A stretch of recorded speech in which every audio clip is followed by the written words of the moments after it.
Hey, hey, hey, what's up, y'all? What's it gonna be? Who's on your line with your boy KT?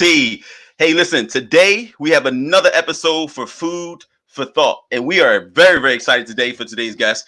And I'm probably gonna sound like a broken record because every time I turn around, I pretty much say the same thing about each one of our guests, and that's just because they are super, super special, and they're special to me, and I know they'll be special to you. Hey, check out my new apparel, y'all. I want y'all to check it out.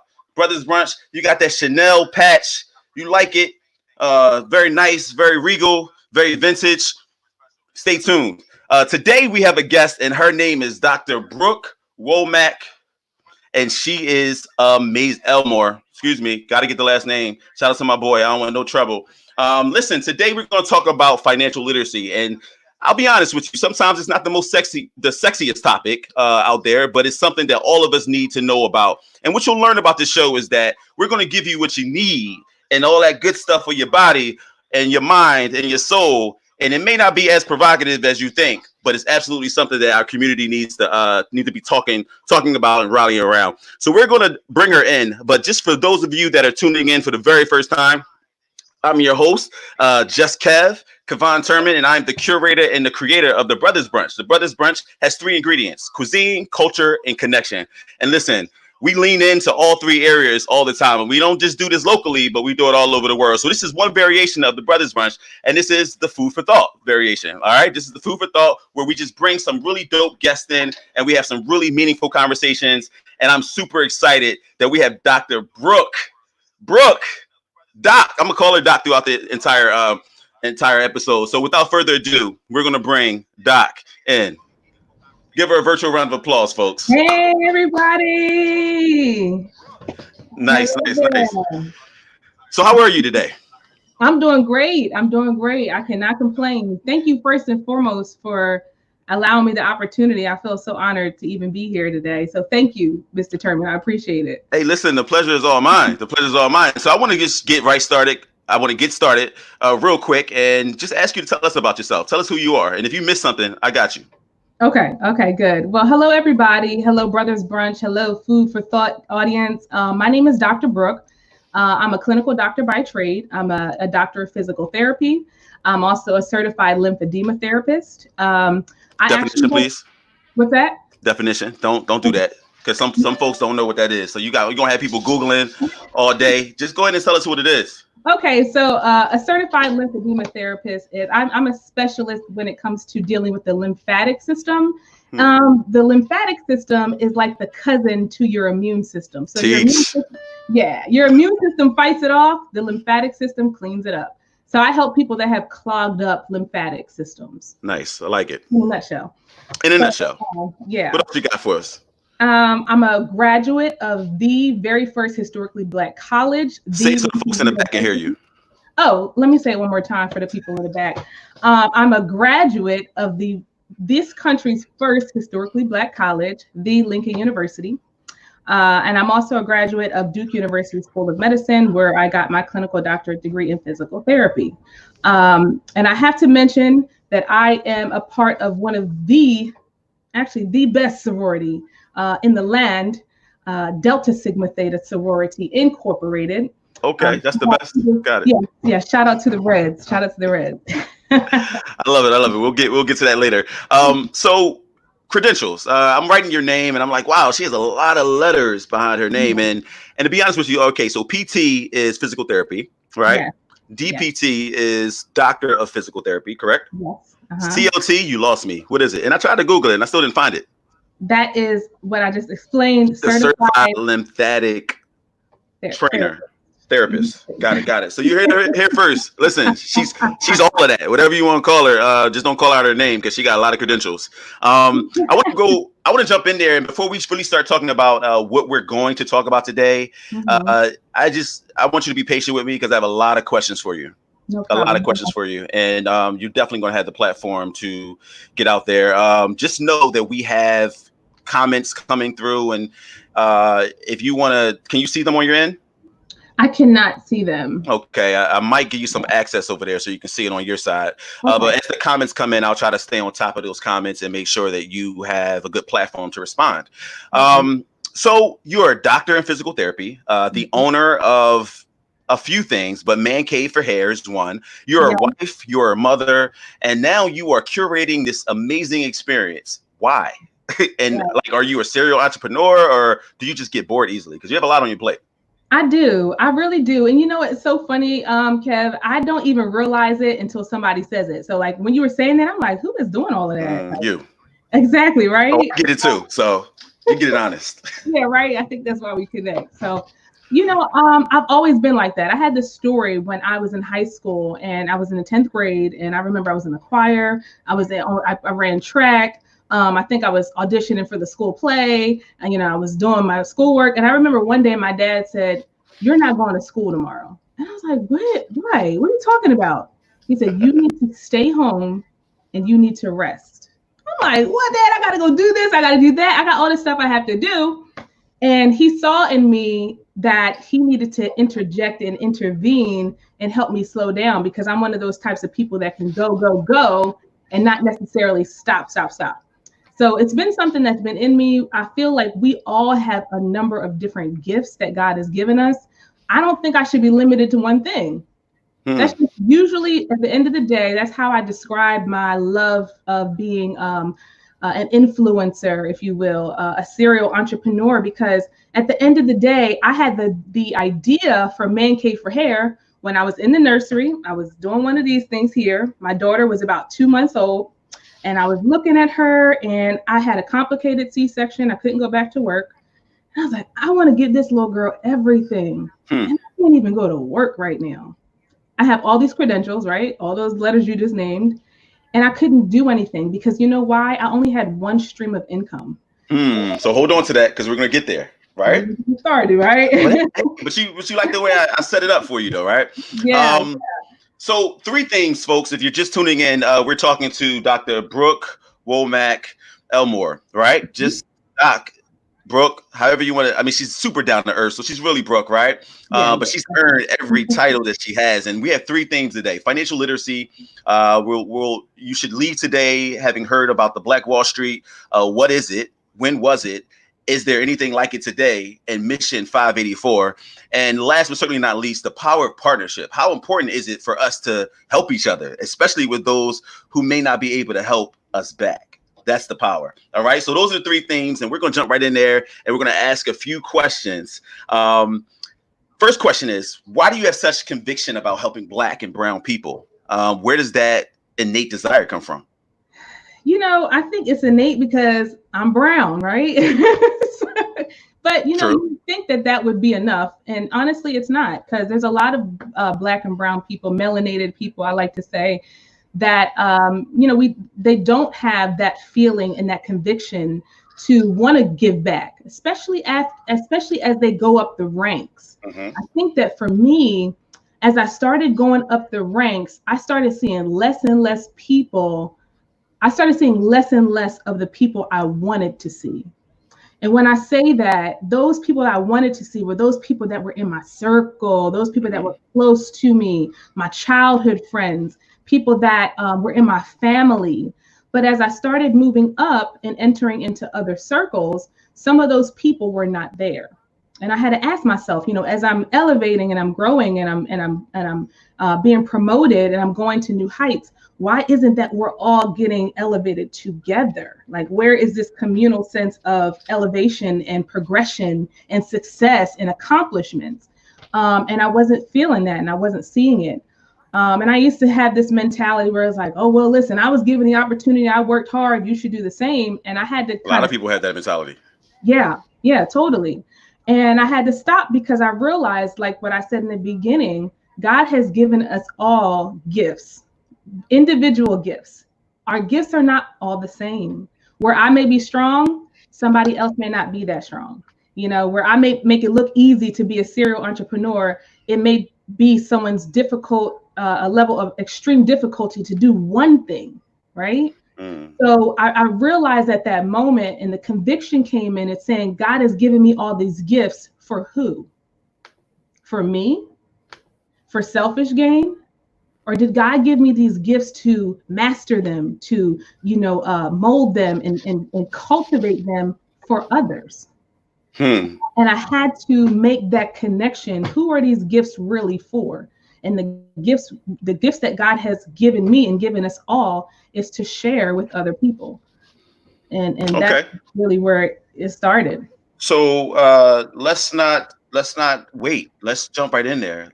Let's talk about I mean, you have several gifts, but let's talk about this latest venture, um, 854, right? And Five, notion of mission 584. 584, excuse me, and this notion of Black Wall Street or rebuilding. And what does that even mean? Can you give us a little background of the Black Wall Street for those of us who have never really heard of that?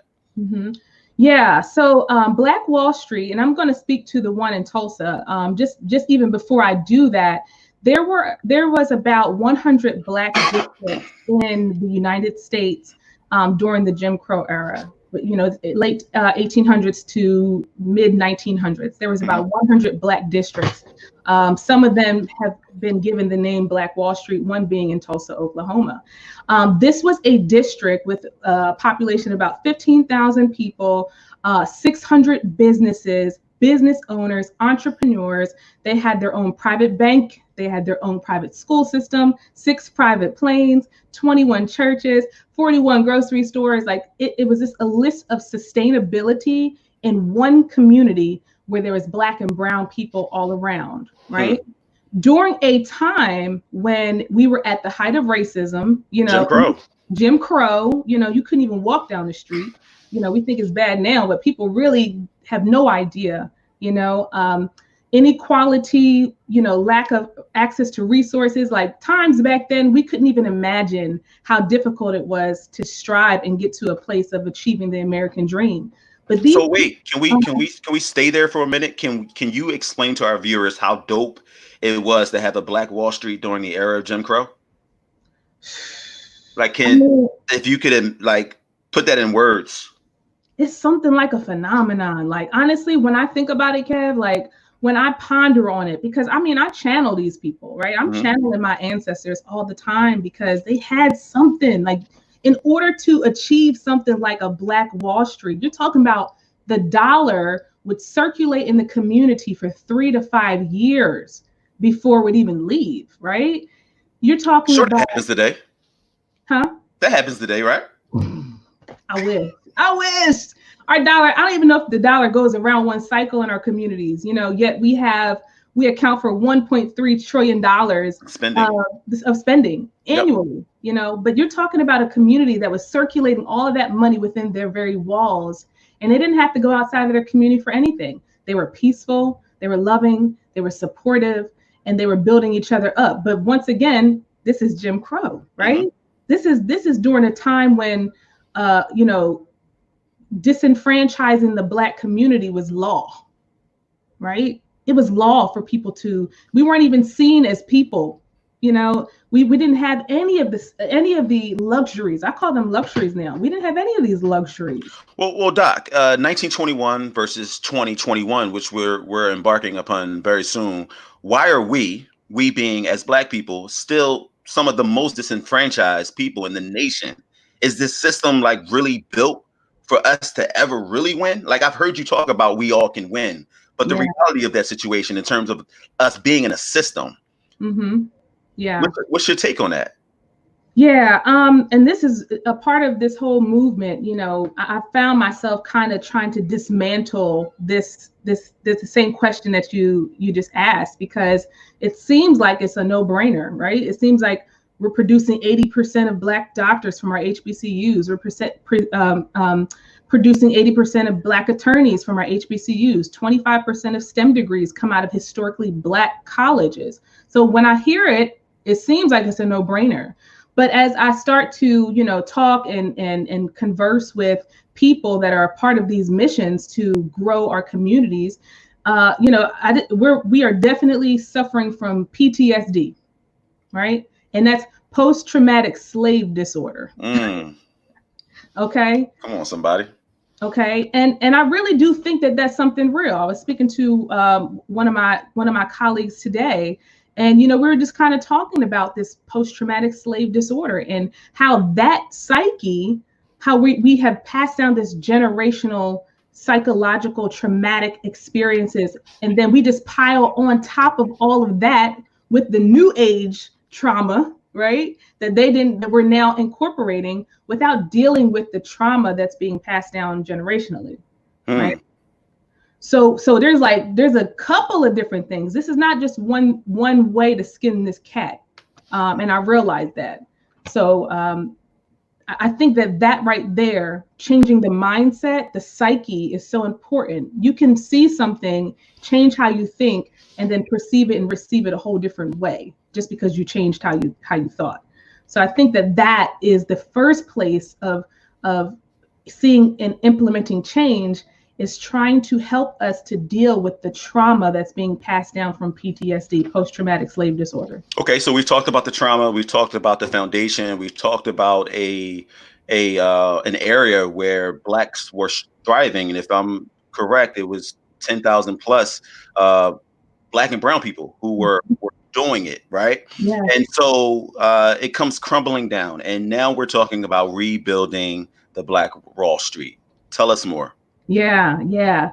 To me, that's where the excitement comes, right? In the resurrection of it all. You know, I like to reference the past, but I like to live in the future. I like to live in the present and only use the past as a place to get all the things that I'm going to need to implement what we're doing here today. So the rebuild, yeah, totally. You know, this movement, and honestly, once again, like when I started Man Cave for Hair, I kind of just fell into it. This right here came from a place of not being financially prepared myself, okay? I graduated from Lincoln University. I was number 2 of my class. I graduated from Duke University School of Medicine with honors. I walked across both of those stages financially illiterate. Yeah, let me say that again. I graduated number 2 out of my college class, okay? I graduated from Duke University, Harvard of the South, School of Medicine, and I walked across both of those stages financially illiterate, meaning I had no level of understanding when I walked across that stage what to do with those loans that hit me in my face, right? What to do with even this 6-figure income that I was earning, right? Like, come on, what do I do with it? It was like I followed the blueprint, Kev. They told you, get a good job, go to school, get an education. I did it. Yes. But who taught you how to build it? You know, that's that part. Part. Okay. That's the part where I feel like and I don't point fingers, because once again, it wasn't a discussion that we were having at the dinner table. Yeah. Money, finances, wealth building.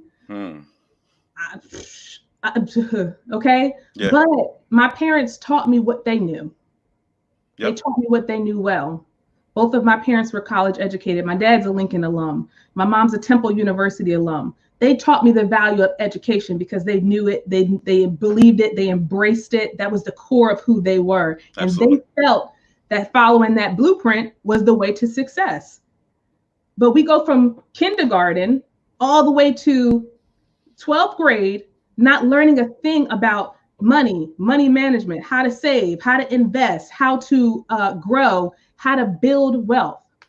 This is why I'm gonna tell you why I'm focusing so much on the Black and brown community. I grew up in a predominantly white area in Cherry Hill, New Jersey, very large Jewish community. I remember a friend of mine when we were in probably like the 5th grade, she said, Brooke, I said, hey, you want to come over after school? She said, no, I can't come over. I have to go to my Jewish school. She called it Jewish school, right? So I said, you got to go to school after school? She said, yeah, I got to go to Jewish school. I said, well, why do you have to go to Jewish school? She said, because they teach me things that my mom and dad want me to know that I don't learn at school. That's a word. You know what she was learning? She was learning Hebrew. She was learning about how to build the business, the family businesses, money, growth. And you know what, that girl right now, I'm not going to put her name out there. She is a corporate head. She's on top. She's got like 2 businesses, successful businesses, from the outside in. But I say that to say it was a part of her cultural integration, if you will, as she went from childhood to adulthood. Now, ask me this, or I'll ask me this. When did I learn about the importance of wealth building? After you had your twins? A little bit before then. I will say Okay. this. My mom, when I was at Lincoln, she used to make me come home every Thursday from Lincoln to Cherry Hill and attend this Dave Ramsey Financial Peace University seminar. Right? I was in college. I'm like, Mom, I don't have a job. Like, I don't even why. She's like, you come home. I love Mom. That sounds like Mom. I love it. I don't care. I said, Mom, I got all types of stuff to do here. You come home every Thursday and you sit here. But now as a parent and as a mother, you know what she was telling me? I didn't know any better. I'm trying to help you. So you do what I say because this is what I failed to not give you. And you need this. Wow. That's what she said to me. But I still was not, you think one time out of 12, 13 years of education, sure. I mean, that's one experience, one exposure. It wasn't enough to really give me the financial acumen that I needed to really be successful. So. Okay. So you, in listening to past interviews and reading up on this new venture, you get approached. So talk to us about what happened where you became a member of this new cohort. Tell us more about what rebuilding the Black Wall Street is and what that means. Yeah. So Rebuild Black Wall Street is a movement. It's a movement to empower we call it Mission 584. It's a movement to empower 584 like-minded, once again, we go back to the mental, 584 like-minded individuals to empower them and grow them to have a credit score of 700 and above, right? Because honestly, at the end of the day, they say cash is king, but credit really is king. Credit scores of 700 and above, investable income, and a desire to share this message with the community. Because what we really need to understand is that in order to rebuild the construct, the foundation has to be solid. Right? People say, oh, our communities need money. We need to have money. They need to give us money to do our schools, to restore our schools. And sure. But when we get the money in hand, we hear all these stories about mismanaged monies in school systems, mismanaged money, stolen money that they didn't really know what to do when they received it, because we do not give this gift of financial literacy. We don't really know it. So I sought it out myself. I said, you know what? I have this amazing business, Man Cave for Hair. It just started to flourish and grow. And I just realized, I said, when I was working a six-figure income job, I was still living check to check. I said, something's not right here. Yeah. Right? Something's not right. And it bothered me because I followed what they told me, and I checked every box. I checked every box except the one that had the financial literacy in it. And I said, so I was approached by a good friend of mine who is the founder of a leadership academy called Quest, Kings and Queens United, Expressing Successful Thoughts. And this leadership academy really provided me with the tools to help change my mindset around money. And then also it really encouraged me to start a movement of my own. So together we've partnered with a financial services company that is working with us in this mission to provide us with the systems, the software, and experts to help each and every one of these 584 people accomplish those goals. Credit scores of 700 and above, investable income, and then once again, the desire to move this movement forward. Because you know what happens, Kev, when we're able to do that? Let's say you and I both, our credit score is 750, right? Mm-hmm. We're part of this mission. We both have investable income. We've tapped into debt elimination. Now we can buy land. We can start to talk about investments together. You know why? Because we have the stability, we have the foundation needed in order to start to have a seat at the table and have those conversations. But no matter how much I want to rebuild my community and rebuild a Black Wall Street, I can't go into a bank and get any financial assistance or even do anything if my my situation is not first and foremost taken care of. So the goal is to create the foundation. We are looking for 584 pillars, right? Okay. Pillars that are going to help to then take this out and push this. And we're starting with HBCUs. We're starting Nice. with HBCU alums.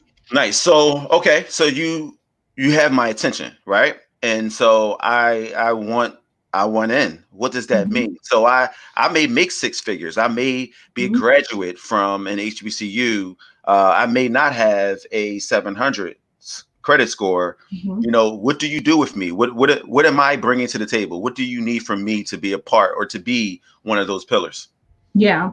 So we have a part of our partnership with the financial services company is that they have put together you might as well say, I call it my membership, my gym membership for my finances. That's what I call it.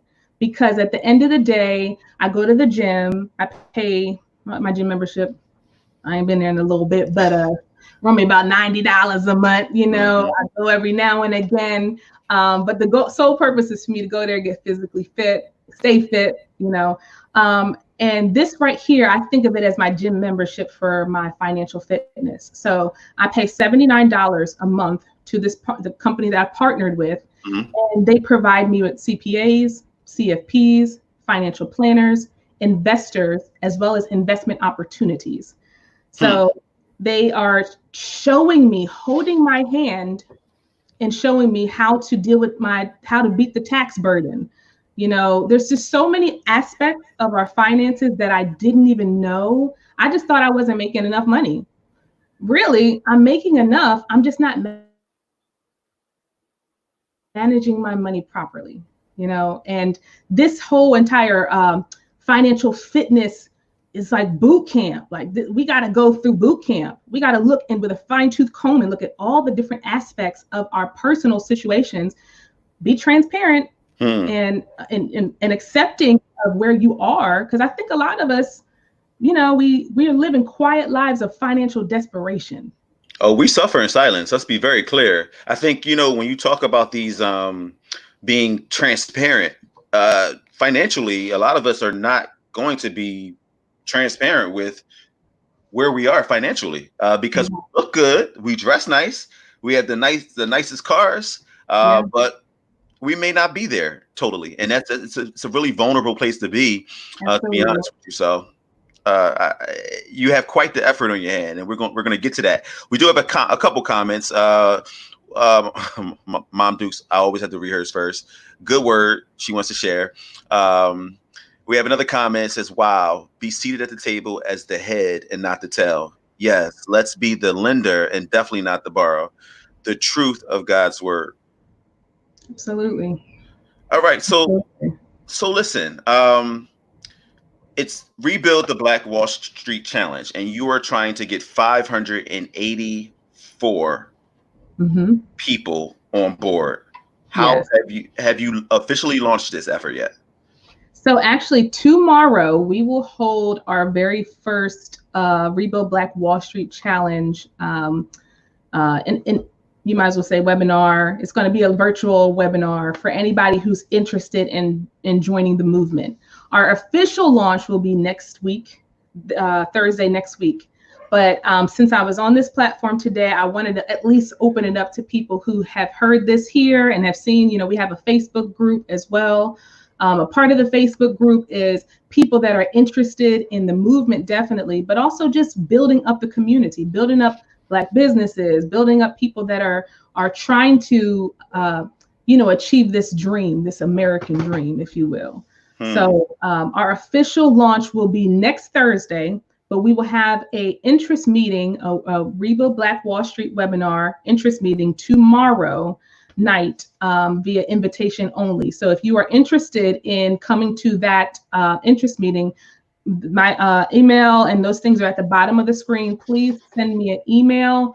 It's by invitation only, so we are not broadcasting it because we really want it to be from those people that take the first step, which is, you know, taking the initiative yourself and reaching out for the initial invite. Okay. You have a question from Maxie. Clarification: does this membership put our money together to buy property and land?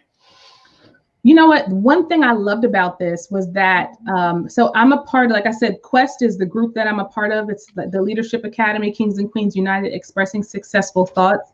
The United is the part that I love because we actually speak about having opportunities and collectively coming together for opportunities to buy land. The financial company and financial services company offers land banking opportunities. So they will provide you with those land banking opportunities to buy land specifically in the path of growth.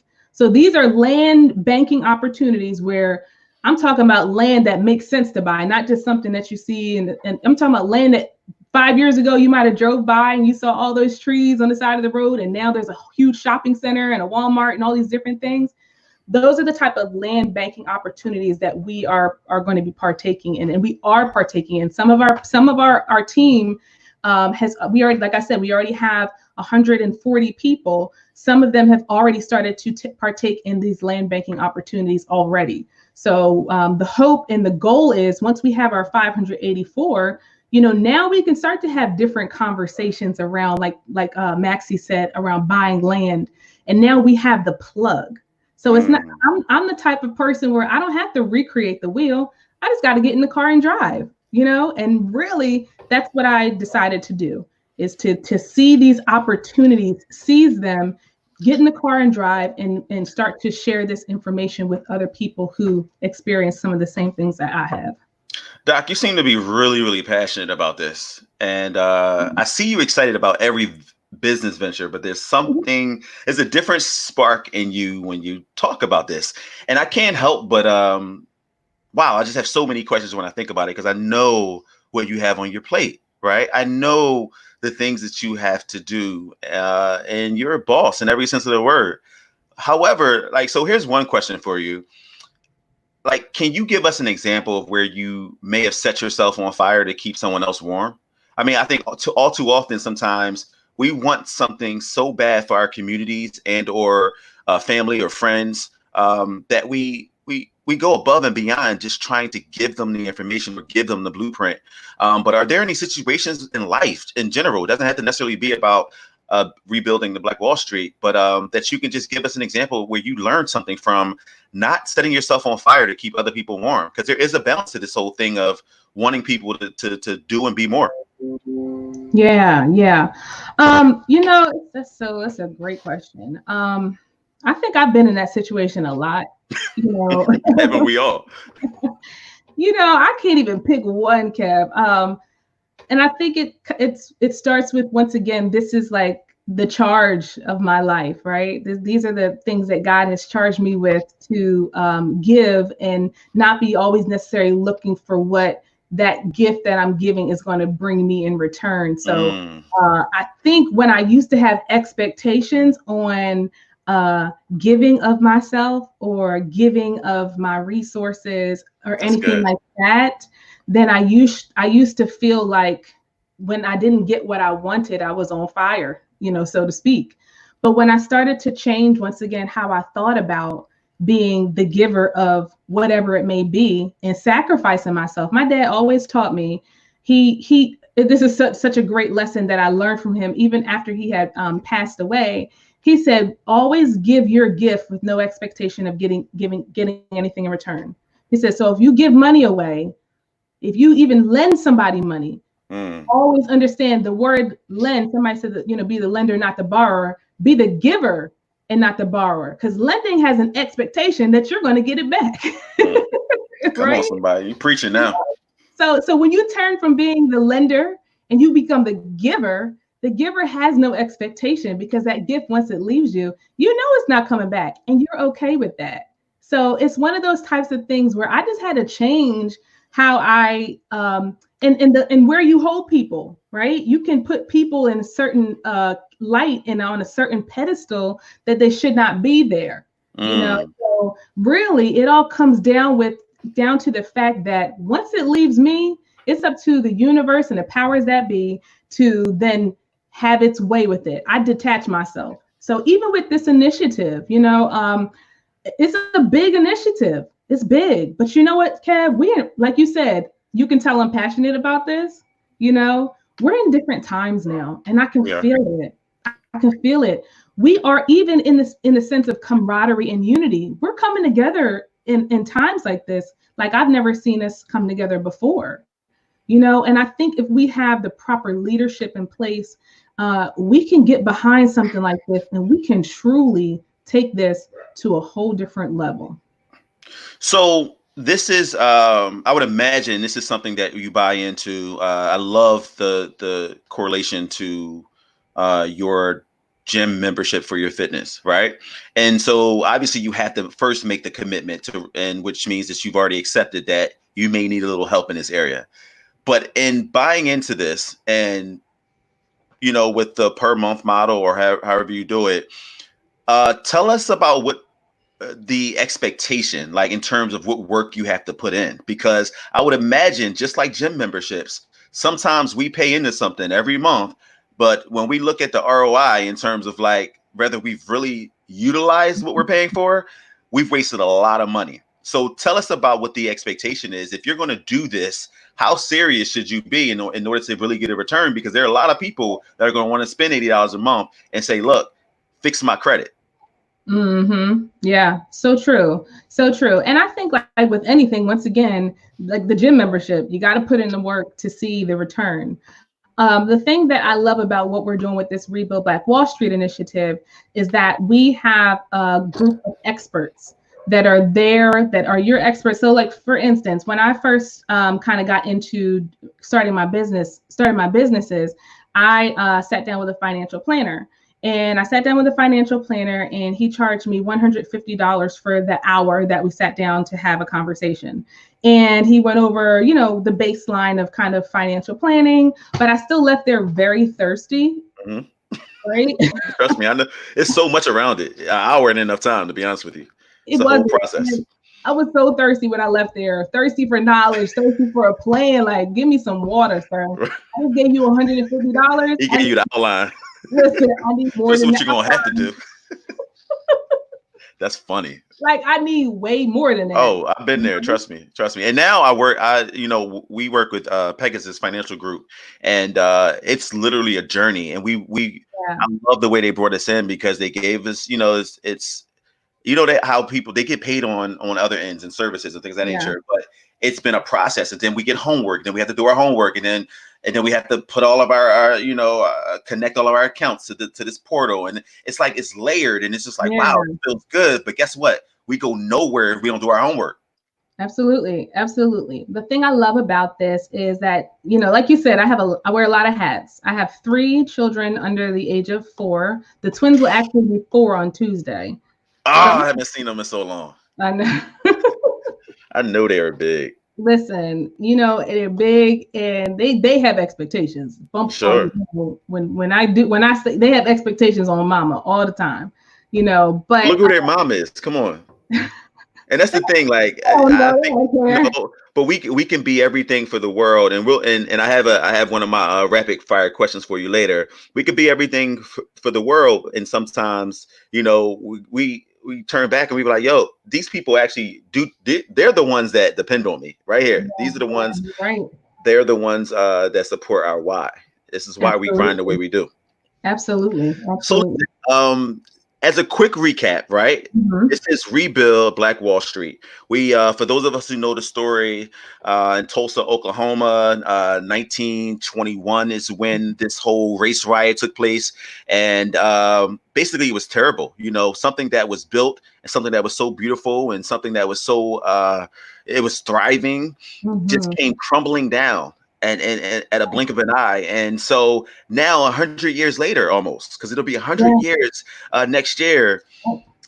Tell me quickly as we, begin to like move towards closing out our conversation, how that makes you feel, because I almost get chills when I think about like when I ask myself the question, how far have we come? Yeah. I almost feel like some of us, when you say the PTSD, that thing is real.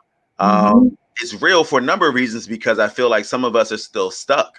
Yeah. We're still stuck in this time period. And, one could argue that, yeah, we have all the resources and the tools that we need to be successful. But what would you give us as a grade, between as a community?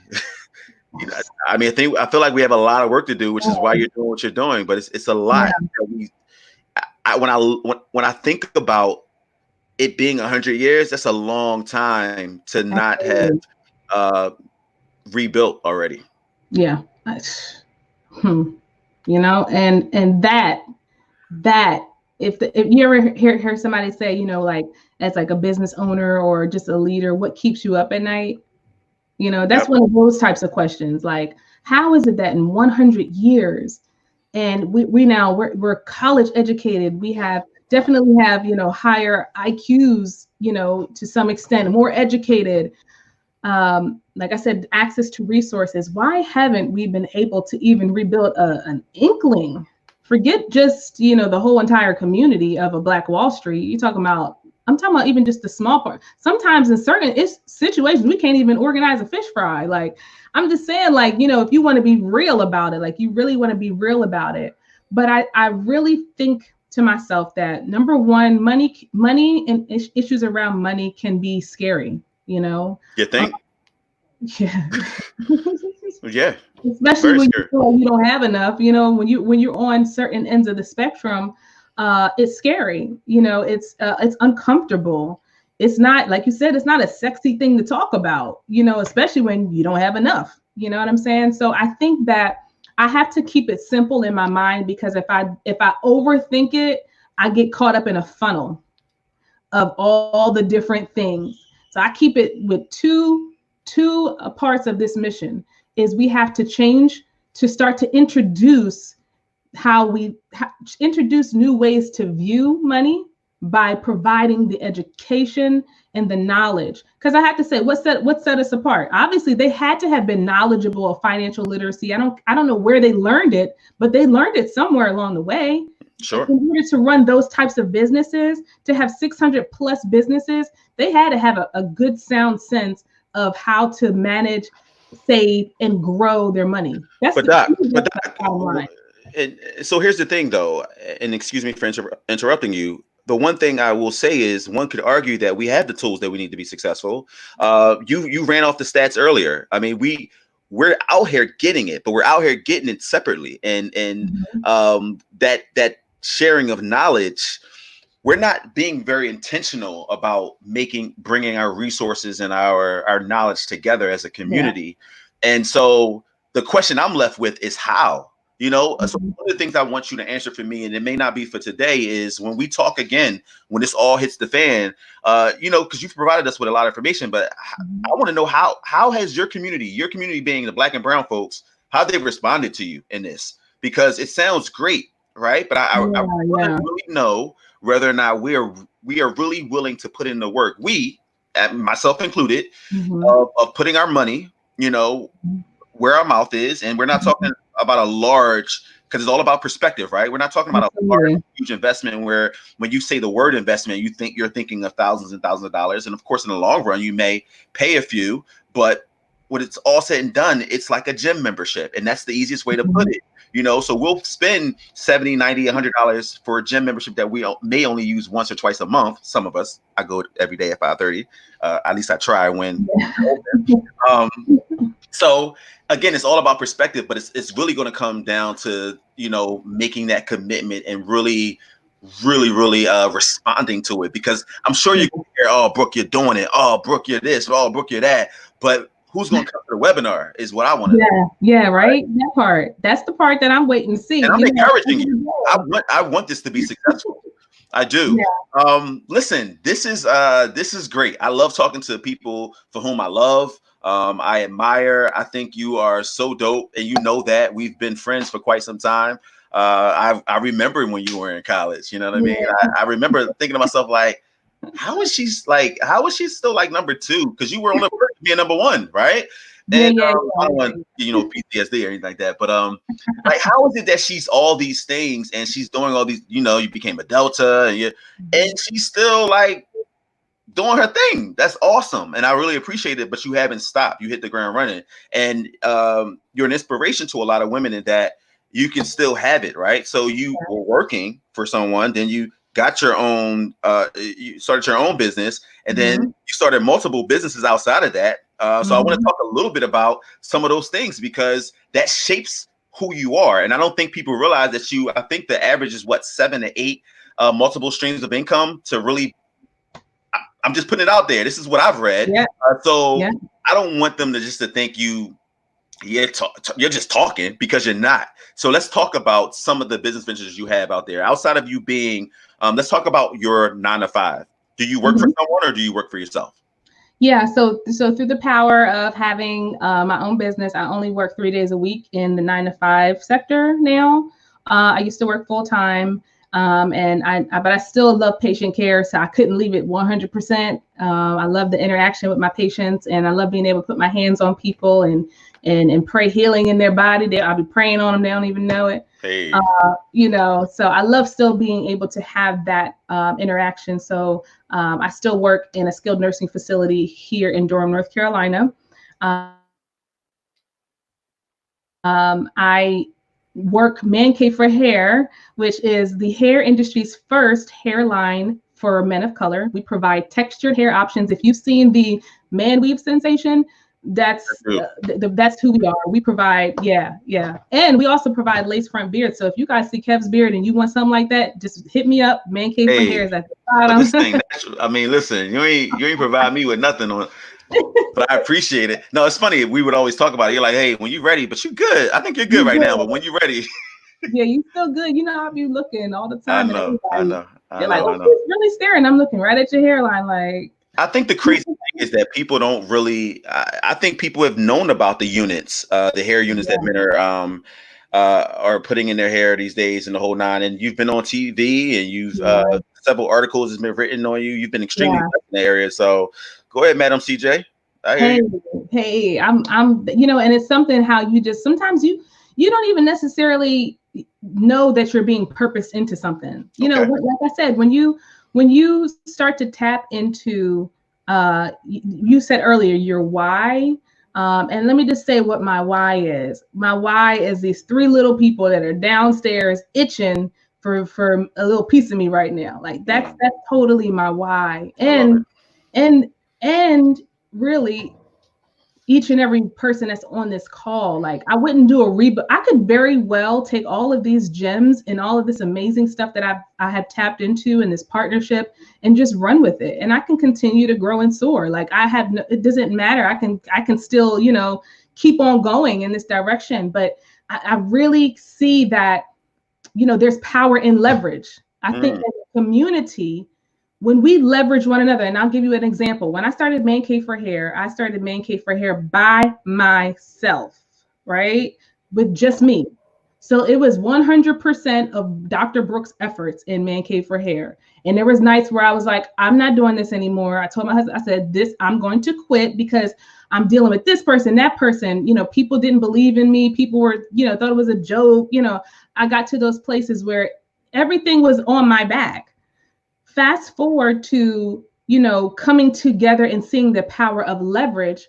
I said to myself, I'd rather have 1%, and this is a quote, and I don't know exactly who it is, but I'm going to just say it. I'd rather have 1% of 100 people's efforts than 100% of my own efforts.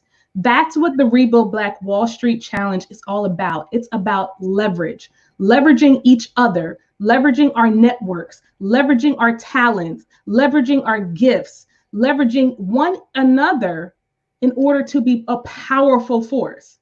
You see, do you see where I'm coming from? Unity, collaboration. The collaboration, the power of that leverage. And that's how other communities really, to be quite honest, how they're able to be so powerful is that they've tapped into the leverage and the power of leverage within their community. So Man Cave for Hair is great. I love it. And I really am providing a service to men of color that have been underserved in the area of hair extensions. But we're taking the industry by storm. We got a lot of great things in store for 2020 in spite of COVID-19. But, and then, I also have a couple other home-based businesses that I run. And then my true passion really in coming into this new passion is the Rebuild Black Wall Street Challenge. And really it's designed for everyone to win. I love it. Okay, so it is almost 7:20, which means that technically we have 10 minutes, but you said I have as long as I have. But I did. I'm picking up what you're putting down. You still have little ones that are waiting for you. So let's see how fast we can get through another part of something new I want to bring to the table. It's called 20 questions. You ever play 20 questions? I have. I sure have. Mm-hmm. You played with Max probably when I first started dating. Y'all. Tell me the truth. You know. So listen, we will play my version, which is a cleaner version, I'm sure. But here's the catch. It's you have to answer in 10 words or less. Okay. Let me count. So if you gotta use your fingers, that's all good. But you gotta answer 10 words or less. Are you up for the challenge, Doc? I'm up for it, Kev. Let's bring it. Go through them because guess what? I have 20 of these bad boys. Okay. First question. If you are a jack of all trades, which one are you a master of? There's no multiple choice. I just gotta pick it. Got it.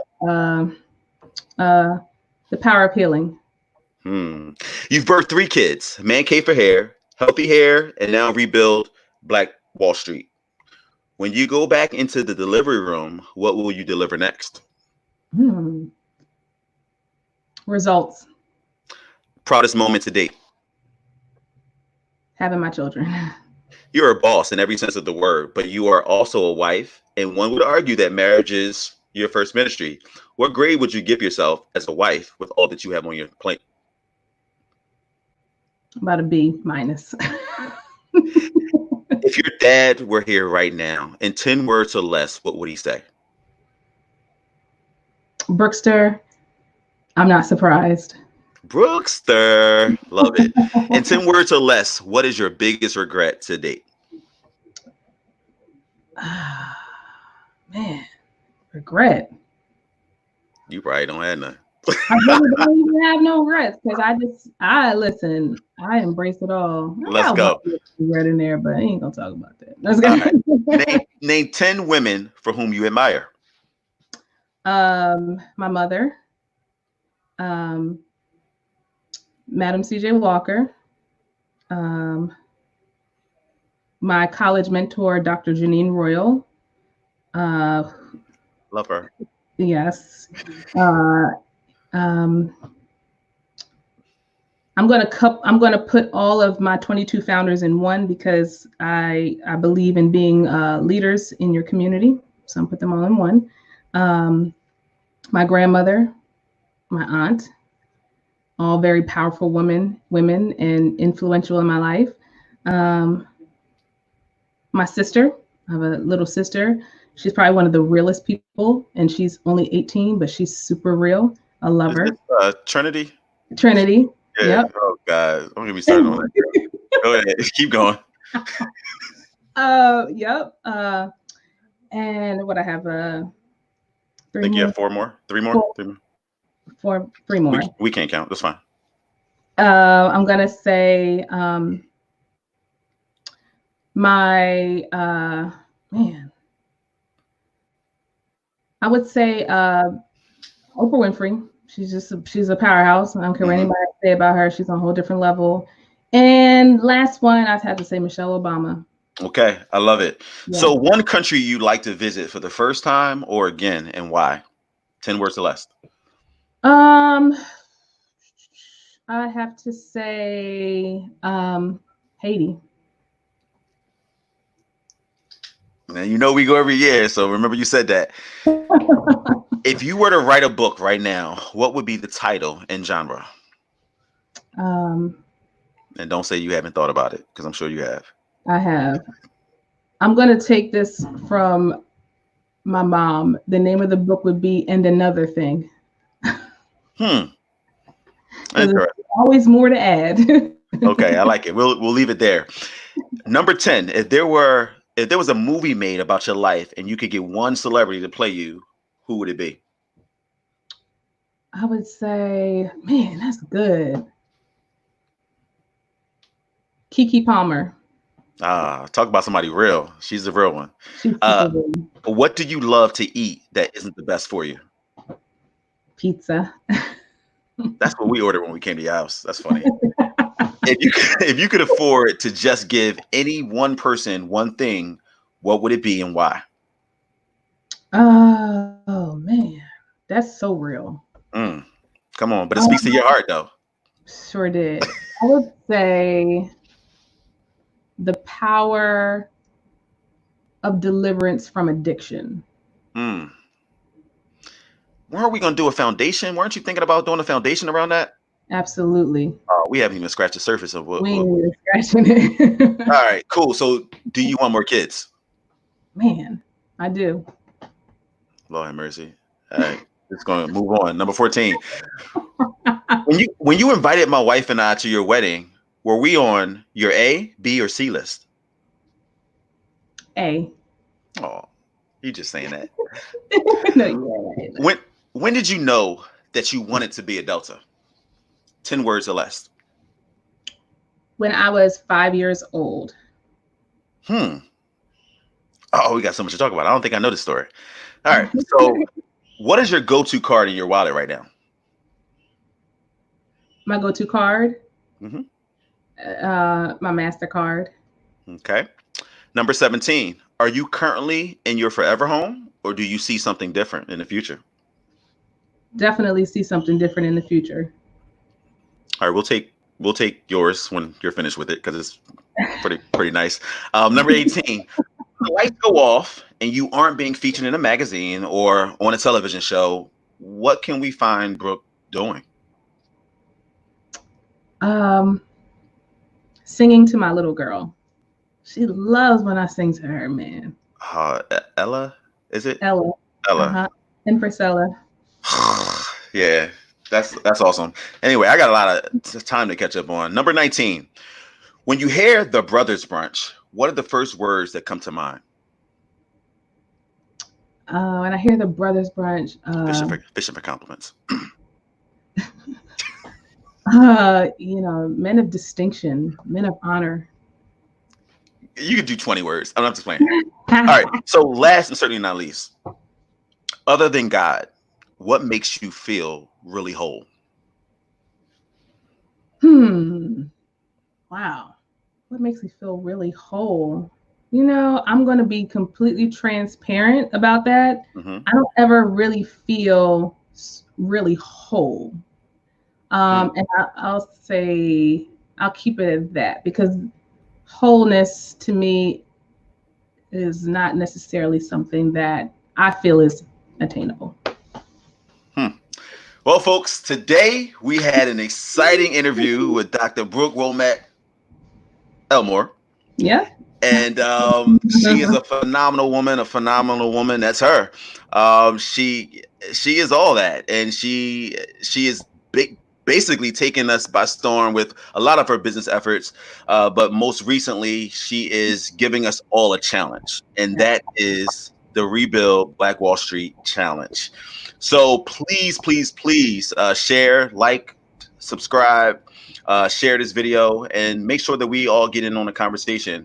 Before we get off, I want you to please reiterate some of these dates because you threw a few out there. You said the launch, soft launch will be tomorrow, and then an official launch next week. Yes. So soft launch tomorrow is for anyone who wants to get behind the movement, that wants to be one of the spearheaders, that's interested. It's more of an interest meeting. It's by invite only. You have the email. You can email thedrbrooke@gmail.com. And then our official launch of the Rebuild Black Wall Street Challenge is going to be next Thursday. So get ready. Get ready. Before we put you back into the green room, any last thoughts for anybody? I just want to say really quickly that this ensemble that I'm wearing, because I think it looks really great, this here is from, hold on one second. I'm going to say from Resilient Jewels. Okay. It's something. Yeah. Hey, listen, Resilient Jewels. That is by Kalisha Turman. Oh yeah, it's a family affair. Oh, that money's circulating in this house. Listen, let me tell you something. If I didn't know my limits, I'd be on there like number 2. Right. Yeah. Buy into the business. Yeah, that's my wife is doing her thing. So shout out to Kalisha Turman, Resilient Jewels, and the Independent Paparazzi. Hey, listen, I really appreciate you. Please give my boy my love. I should probably call more. I'm sure he has his hands full, 3 to be exact. So Yeah, please tell him I totally. said what's up. And when this is all said and done, I'll come down there and I'll visit you guys. Thank Awesome. you so much for being here with us. Thank you. I Take appreciate care. the opportunity. Folks, we just had Brooke Womack-Elmore. She is a phenomenal woman, and we appreciate you spending time with us today. We talked about financial literacy, and we talked about a number of things, but just remember the themes today. If you didn't get anything else out of it, we talked about financial literacy, Black Wall Street. What is it? When was it? And is there anything like it today? We talked about Mission 584, which is a huge effort. So make sure that you log on and you kind of get in there tomorrow. She gave you the information, and we also talked about the power in partnership and how important it is for us to help each other, especially when those who we may help may not be able to be in a position to help us back. We also, just to throw a fourth one in there, we talked about the hidden curriculum and all the things that you really don't learn in the classroom. All the things that, Brooke gave us a really heartwarming story. It started off with a childhood friend who had to go to Jewish school. And then it also led into her her adult years when her mom would make her come home during some weekends and get more information around financial literacy. So honestly, folks, it doesn't matter how old you are, doesn't matter what stage of life you're in, the time is now. So if you look at the bottom of your screen, please check out Brooke. She's at on Instagram, _Dr. Brooke. She's at thedrbrooke.com. She's at thedrbrooke@gmail.com, and log on to rebuildblackws.com. Thanks for tuning in. I'm your host, Just Kev. Take care.